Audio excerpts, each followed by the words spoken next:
Edo nih. Sekarang kita mau ngebahas tentang sesuatu yang saya sangat suka, yaitu bersih-bersih. Bersih-bersih. Yes. Ada sosok yang menginspirasi di sini karena beliau sudah bersih-bersih sampah di sekitar lingkungannya, bahkan gak cuma di lingkungannya doang. Yes. Di sepanjang beliau hadir dimanapun di atas muka bumi ini ya.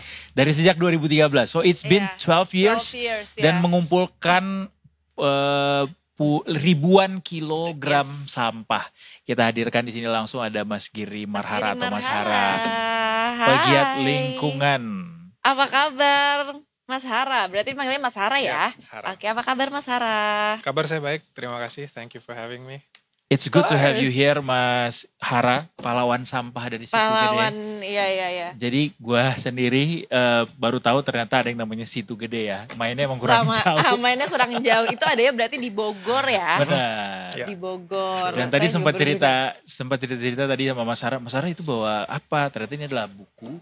Buku ini berisi, boleh ditunjukin gak Mas Hara ke layar, ke kamera. Nah buku ini berisi catatan nih, Mas Hara terhadap berapa banyak sampah yang sudah dikumpulkan hari per hari sejak 2013. Benar ya Mas? Exactly. Wow. Dan ini unik banget karena beliau juga ngasih apresiasi ke dirinya sendiri dengan ada bintang.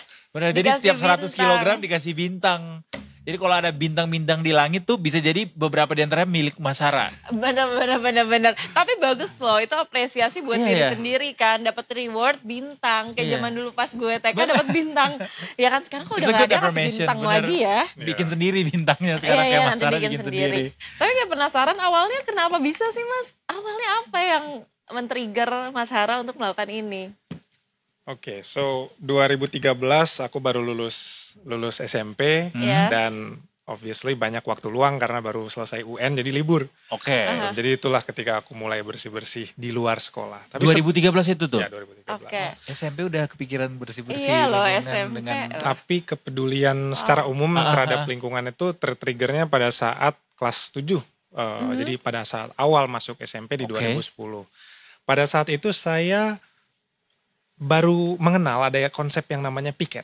Karena di SD saya yang pada saat itu SD swasta belum, saya tidak diwajibkan untuk piket karena ada petugas. Nggak ada piket, ada petugas yang membersihkan kelas. Pada saat saya masuk sekolah negeri tiba-tiba, wah apa nih sistem piket gitu kan. Kita sebagai anak-anak kita ikut menjaga kebersihan kelas. Akhirnya saya karena nggak mau left out ya, mungkin ada efek FOMO juga gitu ya, nggak mau kelihatan, oh ini anak manja nih nggak pernah bersih-bersih gitu.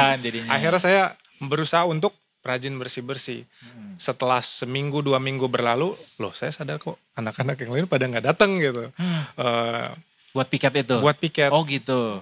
Akhirnya saya piket sendiri. Ya udah saya piket sendiri aja sekalian me time gitu kan. Me time-nya piket ya. But then aku menyadari bahwa kan nggak ada yang piket nih. Ya udah kenapa harus sehari doang? Kenapa nggak setiap hari gitu? Oh, emang benar suka bersih-bersih. Menurut Mas Hara, kenapa ada timbul rasa untuk bersih-bersih secara ikhlas? Datang dari diri sendiri gitu. Apa memang ada kejadian tertentu yang akhirnya membuat wah, gue mah orangnya memang suka bersih-bersih gitu. Ada nggak? Ya, that's a good question. Sebetulnya kalau dibilang suka bersih-bersih itu luas ya. Kebersihan itu kan ada kerapihan, ada kebersihan, and then ada topik lain yaitu polusi. This is completely different thing gitu. Kita bisa punya rumah yang berantakan tapi kita peduli dengan alam sekitar kita dengan cara tidak mengotori alam. Tapi kamar kita sendiri berantakan gitu. Apakah dengan demikian kita tidak cinta kebersihan? Not really, tidak begitu relevan ya perbandingannya gitu ya. Jadi ketika ditanya kenapa, apa yang menjadikan saya seperti ini, saya resah melihat banyak sekali plastik di alam. Yang mana plastik itu sebetulnya it's a pollutant in nature. Dia itu harmful, berbahaya untuk lingkungan sekitar gitu. Karena kalau kita ketahui isu polusi plastik, mikroplastik yang ada di laut dicerna oleh ikan masuk ke badan kita pada akhirnya it's dangerous. Itu di SMP itu tuh nyadarin itu. Ya, waktu itu belum terlalu sedalam banyak itu ya. Belum sedalam itu ya. Itu berkembang seiring waktu berjalan. Tapi karena mungkin pengaruh pendidikan orang tua ya, mereka ngasih tahu saya untuk pedulilah sama alam. Jadi orang tua juga nge-encourage ternyata. Orang tua juga meng-encourage itu. Saya jadi punya ketertarikan sendiri untuk menjaga alam dari polusi. Wow. Begitu. Jadi dari SMP tuh pada akhirnya dari start dari ruangan kelas itu membangun kebiasaan untuk selalu harus ikut membersihkan lingkungan di mana tempat tinggal berada. Exactly. Okay. Termasuk di rumah juga. Termasuk di rumah. Termasuk di rumah. Senang Suka banget. deh lagi-lagi Masih jadi anak kesayangan nih. Anak kesayangan Anak kesayangan sih. beres-beres. Iya, bener. Beres-beresnya pakai apa bersih-bersihnya Mas kalau boleh tahu? Kasih tahu dong alatnya. Pamerin alatnya dong. Sampahnya maksudnya. Sampahnya, pamerin dong alatnya. Oke, so ini aku waktu masih kecil aku suka banget dengan pendekar-pendekar kayak mungkin kayak Power Rangers. Oh bukan. Sama juga suka yang kayak gitu-gitu ya, anime juga. Jadi saya sebagai anak-anak waktu masih kecil saya suka dengan action. Bersih-bersih itu kan boring ya. Seringkali tidak kita asosiasikan dengan adrenalin dan action. Jadi saya mencoba untuk bersih-bersih tapi pakai gaya gitu biar kayak warrior gitu iya, kan. Jedi. Boleh. Konsepnya boleh ya. Gak boleh ada sampah ditaruh di bawah terus May the dibersihin, Sith pengen be lihat. with you walaupun udah tanggal 7 sih. Oke. Nah, jadi ini saya develop sendiri sistem holsternya dengan teknologi 3D printing yang baru saya pelajari beberapa tahun terakhir. Tadinya ini dari kayu waktu 2013 pertama saya bikin. Kemudian 2019 saya belajar ilmu 3D printing, saya revamp desainnya, saya ubah sehingga bisa desain lebih sendiri. Ya. Sehingga bisa lebih modular. Dan ini setelan jalan-jalan ini. Setelan jalan-jalan. Kalau saya kemana-mana naik KRL atau apa sih bawa itu gitu. Agak takut ya kan kayak apa itu? Nih coba diangkat alatnya boleh biar detikers di rumah semuanya bisa melihat seperti apa alatnya. Jadi beneran pahlawan dari situ gede ya? Bener-bener pahlawan dari situ gede luar biasa. Wah keren. Wow. Jadi ini dicapit sampah-sampah pakai ini. Apa gimana dicapit cara kerjanya? Dicapit satu persatu. Enggak capek itu capit satu-satu sampah pakai itu atau keunggulannya gimana? Keunggulannya, you'll see yourself kalau misalnya lihat IG ku ya. Tapi memang perlu kita akui ya, memungut sampah satu persatu itu tedious, sangat proses yang sangat lama, boring. Penggemar Marie Kondo kayaknya. Jadi sebetulnya yang aku lakukan dengan mencapit sampah satu persatu bukan bertujuan untuk aku pengen bersihin semuanya, enggak. Kalau itu tinggal pakai ekskavator aja. Yang aku pengen lakukan adalah menunjukkan kepada orang bahwa ngambilin sampah tuh bisa seru loh. Jadi kalau misalnya setiap orang, bayangkan ada ruangan isinya 100 orang, mereka ngambilin sampah satu butir aja. Pasti dampaknya besar. Gitu. Jadi the message that I want to show people adalah kita nggak perlu alat yang bisa kayak vakum gitu. Karena mungkin alat itu belum ada atau tidak ada gitu. Tapi kalau misalnya kita bisa menikmati clean up pada level individu, kita berangkat kerja, berangkat ke sekolah, ada sampah, tapi di sini ada tempat sampah gitu kan. Jalan aja pungut, taruh di sini gitu. Kalau kalau misalnya bisa pakai gaya, iya pakai gaya seru. Boleh nggak pengen lihat deh kalau misalkan ada sampah nggak di sini? Coba sarakin itu tuh yang di situ tuh yang mana kita ambil. Boleh nggak? Coba. Sarah bisa sambil nyontohin di sini. Sini Jay. Gede banget tuh. Nggak ada yang plastik aja. Iya gini aja. Gimana ini kan caranya? Pada tertutup nih. Iya. Coba. Ini di belakang kita harus berdiri nggak? Ini namanya sampah. Ini namanya sampah. Tunggu nggak kelihatan. Sorry. Di mana? Di depan. Mohon maaf. Sebentar. Uangnya di depan ya luar. Uangnya di depan biar kelihatan. Tolonglah. Saya kira kamera kan. Ini baru syuting hari ini ya Edo ya. Buangnya di belakang nggak kelihatan. Coba kamera. Guys, nggak kelihatan dong tuh. Coba Mas kali Mas. Kita mengganggu. Jadi harus ada begitunya ya biar keren gitu ya berasanya ya. Excitementnya ya. Iya. Mungkin orang melihatnya tidak menambah efektivitas, lama banget. Iya. Tapi buat saya itu bikin enjoy.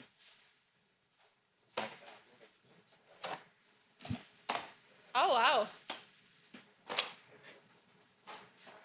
Tisu bisa. Oh bisa. Keren. Jadi, nah itu tadi si Mas Hara tuh nyiptain kesenangannya sendiri dengan alat-alat ini supaya bisa tetap happy gitu ngelakuinnya ya. Exactly. Since dia suka action dan segala macam itu, makanya menciptakan alatnya seperti itu gitu. Padahal sebenarnya ya mau mungut sampah dengan tangan juga nggak apa-apa sebenarnya Mas. Tapi untuk supaya bisa bikin excitement, adrenalin tadi makanya menciptakan kesenangannya sendiri gitu ya. Pesan apa berarti yang mau disampaikan ke masyarakat ketika itu semua dilakukan Mas Ara? Ya, oke.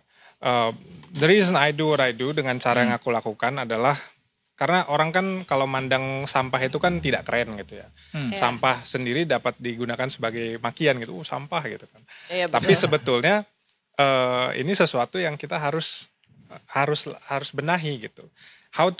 Bagaimana kita menjadikan supaya sampah itu jadi terbalik, apa artinya tadinya nggak keren jadi keren. We have fun while doing it. Dan juga satu prinsip yang perlu kita pegang adalah jangan overwhelm karena sampah itu banyak banget. Jangan sampai itu jadi beban buat kita. Kita tidak bisa membersihkan semuanya, tapi apa yang bisa kita bersihkan itulah yang harus kita bersihkan. Iya benar. Iya benar. Kata-kata hari ini luar biasa. Nanti terakhir ya Mas ya. Nanti pakai paham gitu. Ya. Anyway, kita mau ngasih tunjuk juga. Ini kan tadi udah sempat kita singgung soal bagaimana Mas Ara nih nyatet satu persatu. Angka demi angka sampah yang sudah dikumpulkan. Dan ini setiap 100 kilo sampah yang sudah dikumpulkan dikasih bintang. Dan sampai saat ini sejak 2013 ini sudah ada berapa totalnya berapa bintang Mas? Wah. Atau sudah ada berapa 2.800 kilogram sampah? Kilogram, 2,8 ton lah. 2,8 ton sampah selama 13 kilo dari dirinya sendiri. Soalnya ini catatan yang khusus buat diri sendiri ya, yang gak kolektif ya.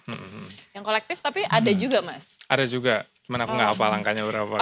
Tapi Mas, kan namanya manusia itu kan ini ya kerap digoda sama yang namanya rasa bangga. Pernah gak ngerasa kayak overwhelmed atau kayak ih keren nih gue gini-gini, atau gimana cara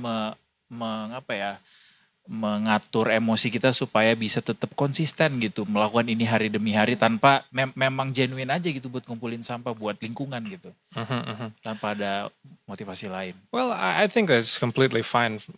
Saya rasa tidak ada masalah kalau yang namanya orang melakukan sesuatu yang baik, motivasinya macam-macam.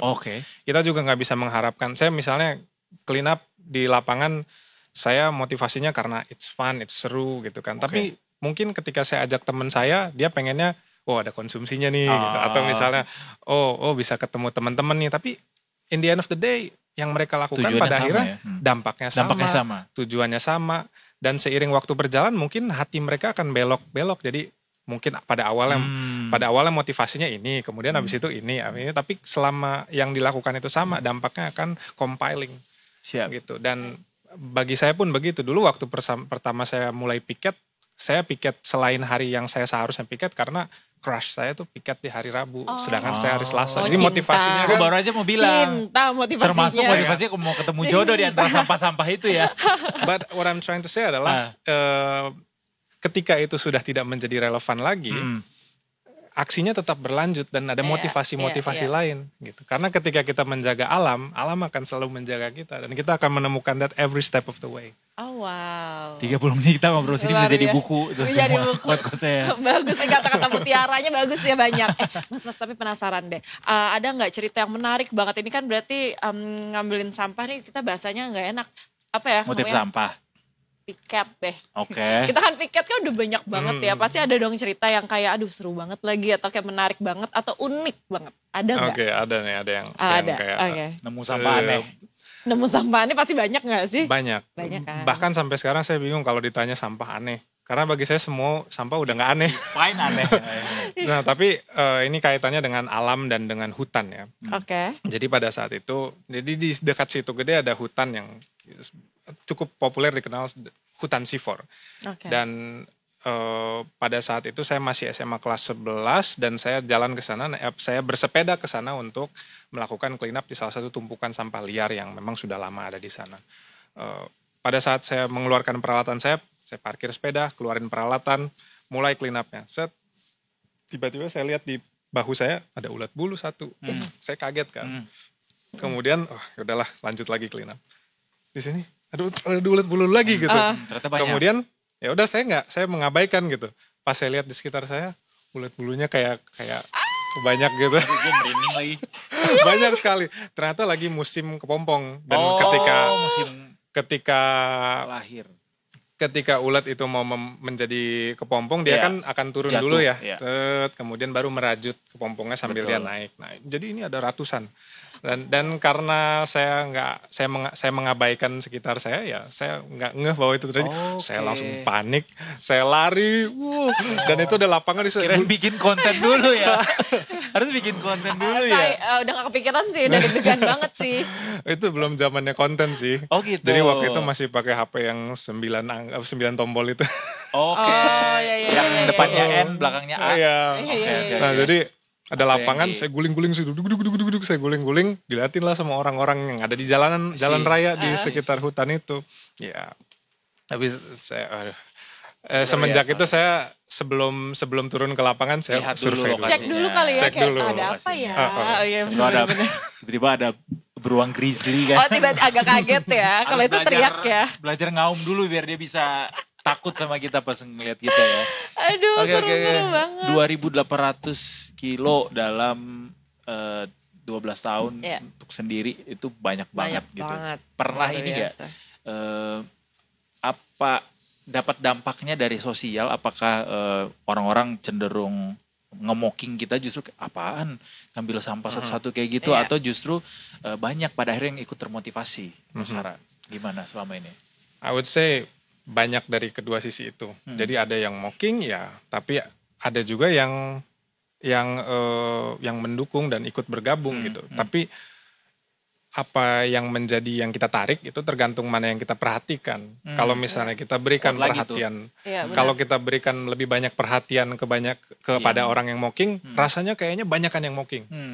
Tapi kalau kita berikan perhatian kepada orang yang support, rasanya banyakan yang support. So it's all in the mind kadang-kadang. Karena di yang kita rasakan tuh kadang-kadang hal-hal yang negatif tuh cenderung lebih membekas di otak kita. Jadi kita dapat 100 pujian, kita lupa. Tapi satu hinaan kayaknya kepikiran terus gitu. Benar. Jadi try to focus on the positive people because you gotta appreciate them back. Betul. Gak mau jadi ini ya, penyemangat hidup Motivator, kasih motivator. Boleh gak sih Mas jadi motivator aja? Dapat dua kerjaan boleh gak? Kayak bagus dari tadi. Dengan dia jadi gini aja udah jadi motivator, Cun. Rasanya pengen gue ulang nih videonya terus kayak Catetin satu-satu. Oh, banyak soalnya. Mau monetisasi, bikin buku sendiri, ngeklaim ya. Benar-benar luar biasa. Tapi by the way ini orang-orang berarti bisa join untuk bersih-bersih ini. Caranya gimana? Kalau misalkan mau nih tiba-tiba kita berdua kepikiran, kita weekend ini piket yuk. Ngutip sampah bareng dong gitu. Iya. Gitu kan, gimana caranya? MSB, ngutip sampah bareng. Nice. Siap. Pada prinsipnya aku mengencourage orang untuk mulai di lingkungan lokalnya masing-masing. Jadi sebenarnya dari lama semenjak 2017 aku bukan tergabung ya, udah berjejaring dengan orang-orang dari seluruh dunia di Instagram. Mereka posting nih #plogging gitu. Plogging tuh ngumungutin sampah sambil jogging. #plogging, terus mereka posting kemudian. Jadi kita saling berjejaring di situ. And my mission is actually supaya orang makin banyak nih tren itu tuh ngambilin sampah tuh jadi tren di setiap daerah. Jadi misalnya Anda daerahnya jauh di Jawa Timur atau di Kalimantan atau di Sumatera gitu. Do whatever you can, lakukan yang Anda bisa di tempat di mana kalian berada.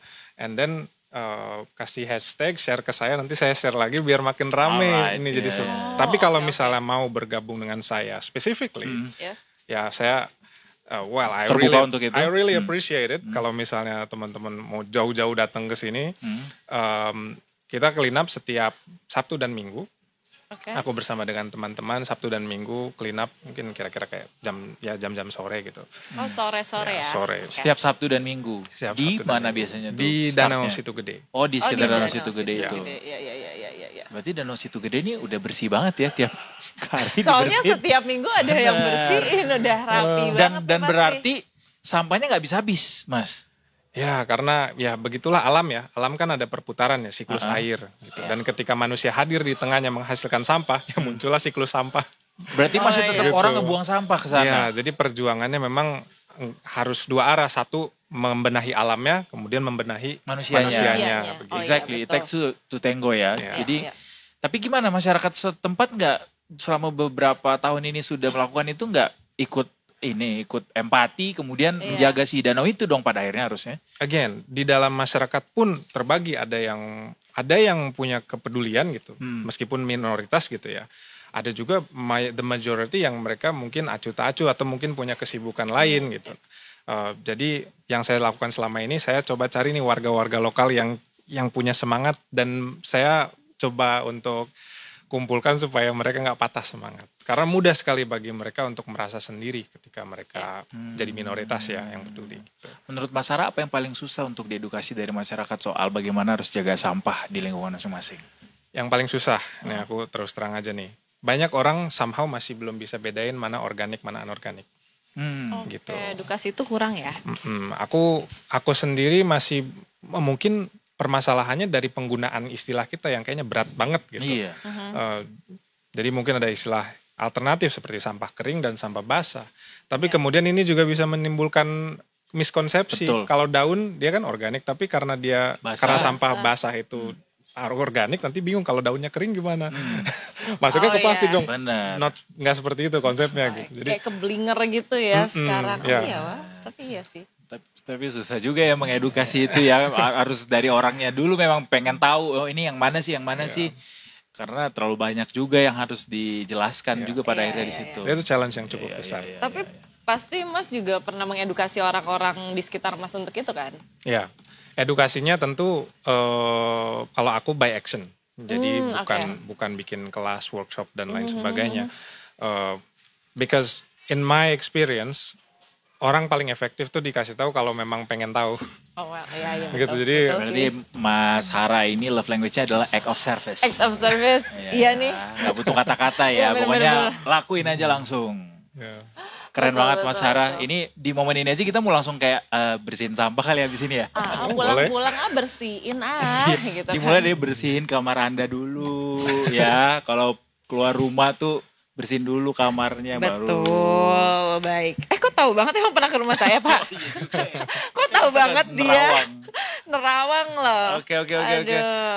Satu lagi deh, let's step into a bigger point of view, Mas Hara. Ini dunia kan nggak baik-baik aja ya dari segi masalah sampah ini gitu. Di mana-mana ada sampah. Dan gitu sampah ini juga sudah membelenggu kita sampai ke kehidupan paling dasar, bahkan bagaimana ibu hamil pun jadinya terancam. Kehidupan manusia pun pada akhirnya terancam karena sejak dia dalam kandungan tuh udah diancam sama keberadaan sampah ini gitu.